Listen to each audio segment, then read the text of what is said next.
آخری مغل بادشاہ کے تاج کی کہانی۔ آخری مغل بادشاہ کے تاج کی کہانی۔ سن 1857 کی جنگ آزادی میں ناکامی کے بعد بہادر شاہ ظفر کا تختہ حکومت الٹ گیا۔ اسے برما بھیج دیا گیا۔ دہلی میں مغل سلطنت کے خاتمے کے بعد بہادر شاہ ظفر کے خزانوں کی نیلامی ہوئی۔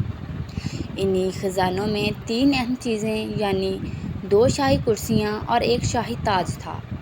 یہ تینوں چیزیں میجر رابرٹ ٹیلر نے حاصل کر لیں، جو مقامی بنگال انفنٹری کے 38ویں رجمنٹ کا سربراہ تھا۔ اس نے دہلی کے محاصرے میں بھی شرکت کی تھی۔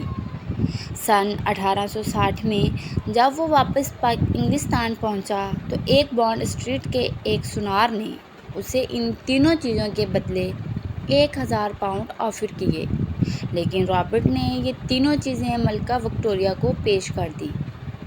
لیکن ملکہ نے اس سے پہلے ان چیزوں کی تحقیق کروائی تو پتہ چلا کہ یہ تاج ایک عام تاج کی طرح نہیں، بلکہ سر پر پہننے والی ایسی چیز ہے جس کے گرد پگڑی باندھی جاتی ہے۔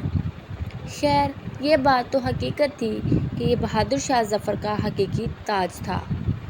اس لیے بالآخر تینوں چیزیں ملکہ وکٹوریہ نے 500 پاؤنڈ میں خرید لیں۔ رابرٹ کا خیال تھا کہ یہ قیمت بہت تھوڑی ہے، لیکن اس نے سوچا کہ اس انتہائی اہم تاج کے بدلے ہو سکتا ہے ہندوستان واپسی پر ملکہ اس کی بہتر جگہ پر تقرری کر دے اور اس کی پروموشن بھی ہو جائے، لیکن ایسا نہ ہو سکا۔ رابرٹ لمبے عرصے تک اس بات پر افسوس کرتا رہا۔